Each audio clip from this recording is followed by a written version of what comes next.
Amigas y amigos de Alba Cecilia en directo vía web, sean ustedes bienvenidos una vez más. Estamos aquí como siempre a través de BPI TV llevándoles a ustedes noticias e informaciones de mucho interés. En esta ocasión entrevistamos a uno de los directores y fundadores de SECODAP, Carlos Trapani. Él nos habla de que los nacimientos de niñas, niños y adolescentes en pandemia no están siendo registrados como tiene que ser. Es una situación bien irregular que él plantea en el día de hoy en nuestro programa. Y muy irregular también es la falta de conectividad para la educación a distancia en niños, niñas y adolescentes. Lo sabremos hoy aquí en Alba Cecilia en directo, así que quédense allí, quédense con nosotros. Hoy vamos a hablar de un tema o de dos temas que son sumamente importantes para todos. Quizás un poquito hablar de lo que ha significado, que es bastante preocupante para las familias de Venezuela, la educación a distancia. SECODAP ha hecho un trabajo junto a Data Analysis que revela algunas cosas interesantes. Y la otra, que fue realmente el motivo principal de esta entrevista, es que me alarmó muchísimo que en días pasados conversábamos con Carlos Trapani sobre el registro civil de niños y niñas en pandemia. Resulta que hay un estudio que hizo SECODAP que reveló que la capacidad de atención en las oficinas del registro civil en el área metropolitana de Caracas se ha visto disminuida durante la cuarentena por el COVID, realidad que vulnera el derecho de identidad de niñas y niños en el país. Para ello, vamos a conversar con Carlos Trapani, coordinador general de SECODAP. Bienvenido, Carlos, ¿cómo estás? Un placer tenerte con nosotros aquí en Alba Cecilia en directo vía web. Bueno, Carlos, comencemos con este tema que es bastante delicado. ¿Cómo podríamos interpretar lo que está pasando con los registros civiles de niñas y niños en todo el país? He estado viendo que algunas oficinas abren, otras no, tienen unos horarios, pero ¿qué pasa con la identidad de los niños? Tú decías que en tiempos de pandemia los nacimientos no se detienen. Sin embargo, sí se detiene el registro civil. ¿Qué pasa allí y qué pasa con la identidad de nuestros niños? Nosotros en el 21 de agosto, del 17 al 21 de agosto, hicimos un monitoreo en 3 oficinas de registro civil. Esa semana fue una semana de cuarentena radical, lo que hace suponer que las oficinas tanto públicas como privadas permanecen cerradas. ¿Qué encontramos en el campo? Bueno, que 5 oficinas estaban abiertas y 8 estaban cerradas.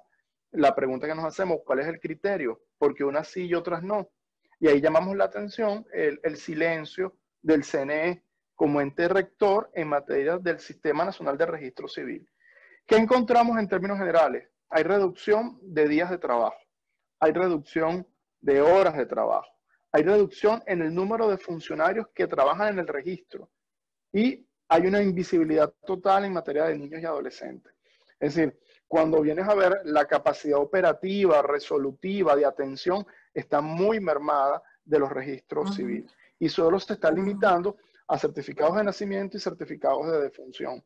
Entonces, hay otros trámites que tocan la cotidianidad de la gente, que son competencia del registro civil, en los que están totalmente paralizados.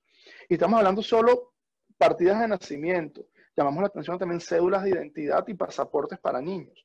¿Qué pasa con esos niños que están cumpliendo 9 años y no hay ningún tipo de programa de cedulación especial, bueno, para que ellos puedan tener ese documento de identificación? Entonces, no hay medidas especiales, no hay horarios especiales, los nacimientos no se detienen. Entonces, bueno, ¿cuál es el plan especial para poder garantizar la identificación inmediata del niño al momento de nacer? Sin duda. Ahora, estaba leyendo también que la normativa vigente establece que el registro civil es un servicio público esencial y su actividad será de carácter regular, continuo e ininterrumpido. ¿Se está violentando entonces lo que dice la normativa, lo que dice la Constitución es un derecho? ¿Y qué pasa con la identidad de los niños entonces durante este receso o esta reducción de días o esta reducción de trabajo? Incluso la imposibilidad de que tú llegues a un lugar y te consigas con un funcionario público que te atienda porque también redujeron el número de funcionarios. Bueno, nosotros estimamos que va a haber un saldo de niños no identificados y va a haber un saldo en la demora de los trámites.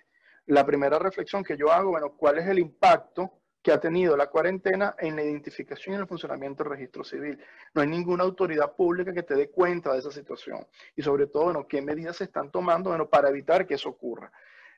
¿Qué pasa? ¿Cuál es la consecuencia en los niños? Bueno, una violación gravísima a los derechos de los niños. O sea, un niño que no está identificado es un niño que no se le puede decir ciudadano, un niño que no puede ser sujeto de derecho, porque al entregar a la partida de nacimiento es el acto civil más trascendente en la vida de una persona, porque se te reconoce tu derecho al nombre, tu derecho al apellido, a la nacionalidad, a vivir, crecer en una familia. Entonces hay un conjunto de consecuencias que se originan a partir del registro civil.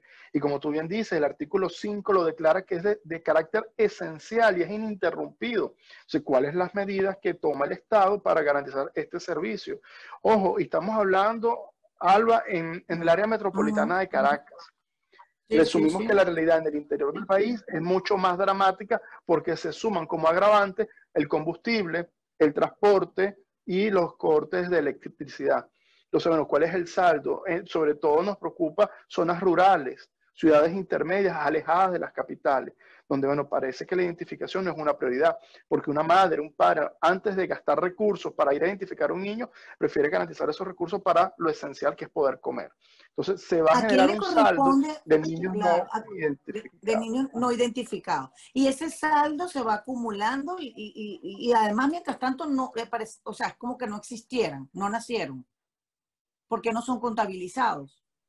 Claro, o sea, por ejemplo, los tribunales estuvieron cerrados casi 7 meses y no hubo ninguna acción contundente, más allá de algunas resoluciones, un sistema de guardia que al final nunca se publicó cómo eran las guardias. Bueno, ¿qué pasa en materia de identificación? Porque, bueno, ahí estamos violentando no solo que es un servicio público esencial, sino que también la ley de registro civil dice que debe haber una adecuación tecnológica. ¿Qué encontramos en el monitoreo? Que solo 2 oficinas de 13 tienen un teléfono para que las personas puedan llamar y pedir información. No hay sistemas en línea, más allá de una red interna entre la oficina de registro y el CNE. Pero bueno, hay muchas experiencias en este contexto de pandemia donde los trámites son en línea, donde el papá no tiene que trasladarse, o bien se crean unidades móviles para poder garantizar la identificación, o bien se adoptan medidas extremas de bioseguridad para que las unidades hospitalarias de registro civil estén funcionando. Entonces, los nacimientos no Sí. se detienen. Ahora, Entonces, ¿cuál es el impacto? claro, estás diciendo algunos de los protocolos que deben ser seguidos para la identidad hasta que pase la pandemia. ¿Cuáles otros serían los protocolos necesarios para evitar que esto se acumule, que la cantidad de niños naciendo en pandemia se acumule porque el registro no está dando respuesta? Por un lado eso, pero Hay después una, quisiera que me respondieras, Carlos, ¿cuál es el sistema rector del servicio? ¿A quién le corresponde ofrecer este servicio como tiene que ser? Por ejemplo, estamos en una semana de flexibilización. Abre el registro y ocúpate de registrar a estos niños que nacieron en un determinado momento en este mes, que está comenzando apenas, por ejemplo. Sí, por ejemplo, el ente rector en materia de identificación en Venezuela es el Consejo Nacional Electoral. Ellos tienen una Comisión Nacional de Registro Civil, que es el que da los lineamientos generales para el funcionamiento del registro civil en Venezuela. A la capacidad operativa corresponde a las alcaldías. Entonces, es una competencia combinada, pero el ente rector que debe definir política, evidentemente, es el CNE. En esta semana de flexibilización que se anunció, bueno, a mí me hubiese gustado escuchar, bueno, cómo iba a trabajar el registro civil, cuáles son las medidas. ¿Qué encontramos? Por ejemplo, que no hay horarios diferenciados para niños o para adultos. ¿Qué encontramos? Que no hay un sistema de información, no hay carteleras que te digan cuáles son las medidas especiales adoptadas en el contexto de la pandemia.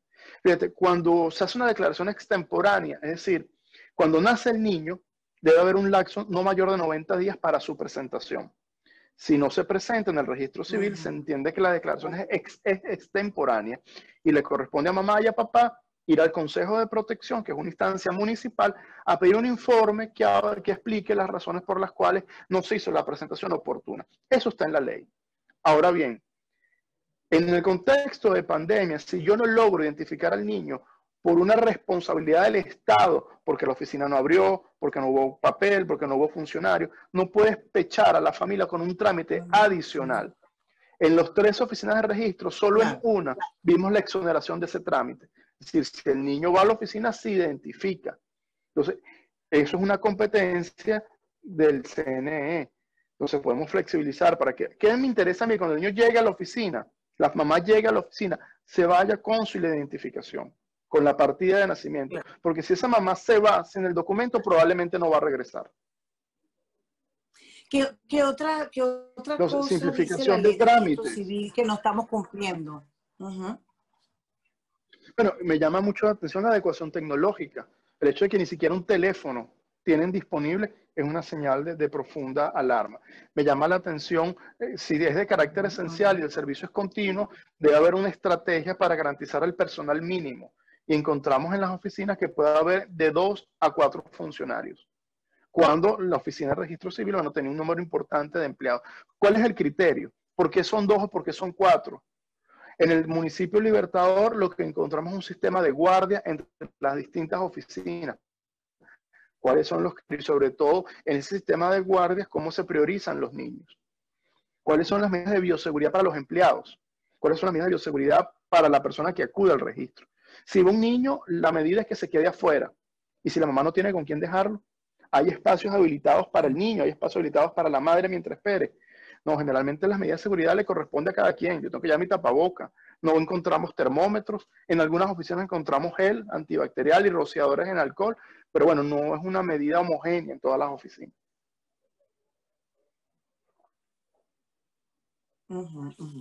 Ok, entonces, ustedes han podido contabilizar, Carlos, estamos conversando con Carlos Trapani, él es coordinador general de SECODAP.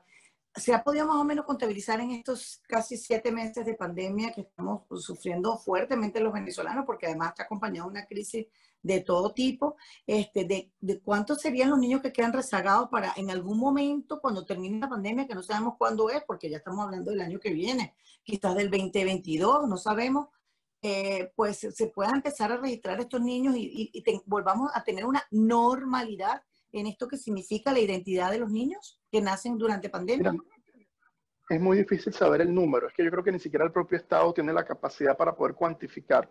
Ya antes de la pandemia había un rezago en la identificación de los niños en el primer documento, que es la partida de nacimiento. Nosotros reportamos el déficit de papel de seguridad, donde se colocan las huellas dactilares y plantares del niño, que es el documento previo a la partida de nacimiento que se identifica tanto al niño como a la madre. Ya en ese momento había déficit de papel de seguridad, que es un papel que otorga el Ministerio de Salud y se entrega a los centros públicos de salud. Ya hay una emergencia. Entonces, mira, es muy difícil cuantificar, pero bueno, lo importante es, bueno, entre las medidas, poder identificar el saldo de niños no identificados y qué acciones se toman para poder activar estos mecanismos. Nosotros nos llama mucho la atención que en las redes sociales de SECODAP empezaron a decir casos concretos, casos con nombre y apellido, donde no han podido identificar a los niños. ¿Cuál es nuestro llamado? Imagino que eso A fue que lo que estos puso casos se ustedes en tienen que alerta para denunciar. empezar a hacer esa investigación. Claro, eso fue lo que los puso ustedes en alerta para Claro, comenzar a hacer esa investigación. lo que pasa es que en el contexto de pandemia pareciera que lo prioritario es la salud.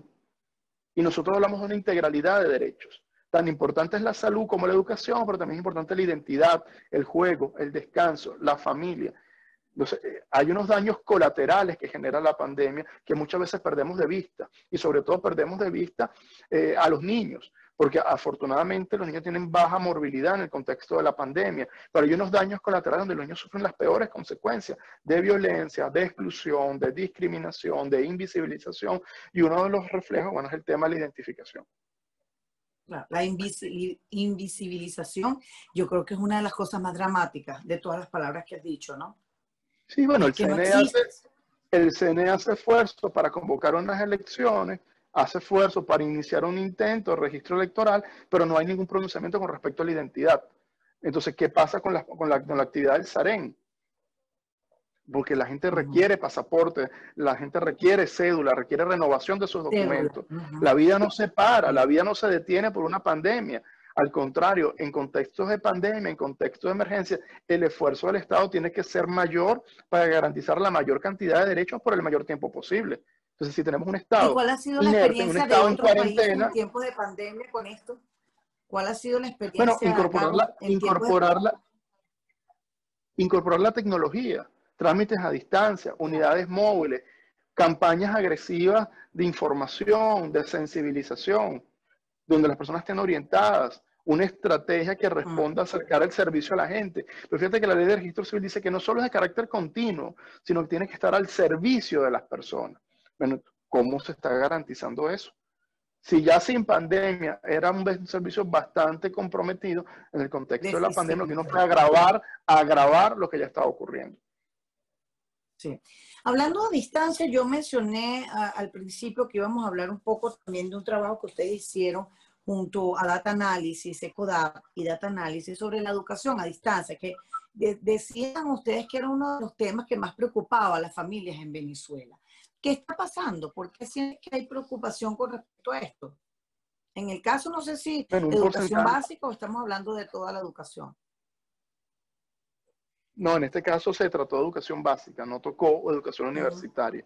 Lo que arrojó el Ok. estudio, que cerca del 70% de los padres encuestados, bueno, consideraron de mala deficiente la educación a distancia, por muchas razones, por problemas de conectividad, por falta de planificación, por toda una exclusión que genera esta virtualidad entre los que tienen conexión y los que no tienen, docentes con pocas herramientas y recursos. También encontramos docentes sobredemandados, con una carga de trabajo que se incrementó significativamente y sobre todo, como pasa en identificación, en materia educativa también hay un gran silencio. Fíjate que muchos colegios están tratando de hacer lo que pueden con las herramientas que pueden y someten a niños a gran cantidad de horas intentando conectarse. Frente a esto el ministerio no ha dicho nada. El ministerio lo que anunció fue, bueno, que la virtualidad, anunció que a partir del 5 de octubre los niños pueden ir a la escuela para que conozcan a sus maestras. O sea, un anuncio de esa importancia requiere un conjunto de especificaciones, sobre todo que permita orientar a los directores y al personal de los colegios, porque no podemos trasladar lo presencial a lo virtual. No es casual que el secretario de Naciones Unidas declaró, bueno, que el efecto de la pandemia en la educación va a ser devastador. Entonces, bueno, el estudio lo que refleja y lo cuantifica, bueno, que esa tendencia a considerar mala la educación a distancia. También Ujú. valoramos en el estudio la herramienta más utilizada y se considera el Internet, incluso en estratos C y D, como la herramienta preferida para la educación a Wow. distancia. Ujú. Y fíjate, eso puede tener varias interpretaciones, puede ser una interpretación aspiracional, sobre todo porque Internet te permite tú decidir qué consumes y qué no. Salió muy Claro. bajo ponderado el uso de la televisión y la radio, que pareciera que parece tener mayor penetración, pero no es así, ni siquiera en estratos populares. En el caso, por ejemplo, de estratos populares, el Internet, con una mala conectividad tan fuerte que tenemos en Venezuela, como, fíjate, es la más utilizada y sin embargo es así como contradictorio, porque en cualquier estrato social tenemos mala conectividad a Internet. Bueno, es un tema aspiracional, puede partir desde la experiencia, pero Ujú. también desde la aspiración. Es un tema ahí de interpretación. Claro. Es ¿Qué es válido. lo que nos llama la atención? La profunda exclusión en el tema educativo, entre los que pueden conectarse y los que no pueden conectarse. Ujú. Ujú. Y la calidad, sin duda alguna, pues entre los que no pueden conectarse, que probablemente sea de forma intermitente, pues nunca va a ser igual que los que pueden conectarse de forma corrida y normal. Claro, pero es que también la conexión no necesariamente te garantiza aprendizaje. Uno de los aspectos Ujú. fundamentales de la escuela, además de la socialización, es el desarrollo de competencias. Habría que ver Ujú. dentro de las estrategias de virtualidad, bueno, cómo trabajamos en la competencia. O sea, se hizo una revisión curricular para ver en función a lo virtual qué es lo esencial.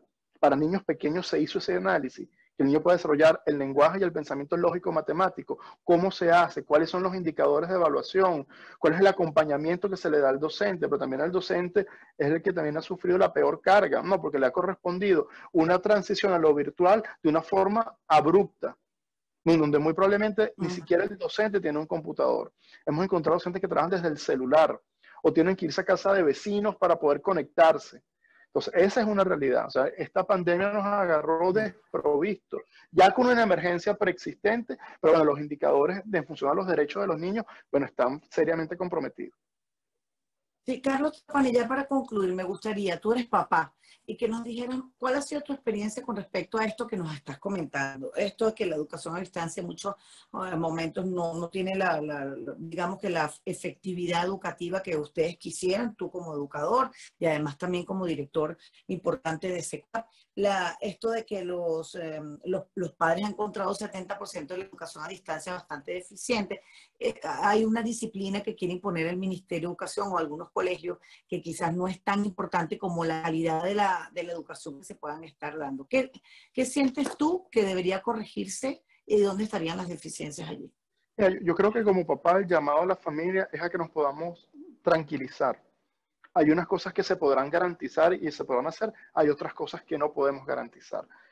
Aprender tiene que ser un proceso divertido, tiene que ser un proceso placentero. No le puede generar estrés ni al niño ni a la familia. Entonces, ahí el llamado es que todas las medidas educativas que se adopten cuenten con el consenso y con la participación de los colegios, pero también de las familias. La realidad es diversa, es variopinta. Entonces, ahí debe privar el consenso para buscar lo que más beneficia a los niños, que es lo que la ley llama el interés superior del niño. Y el Estado, bueno, el llamado a que aclare la situación de forma oportuna, de forma clara, de forma técnica, que pueda garantizar una ayuda y no más complicaciones a los centros educativos. Gracias por acompañarnos en esta entrevista con Carlos Trapani, director y fundador de SECODAV. Los invitamos a que continúen con nuestra programación y que siempre estén pendientes del Base Chile en directo vía web los martes y los jueves. Hasta pronto.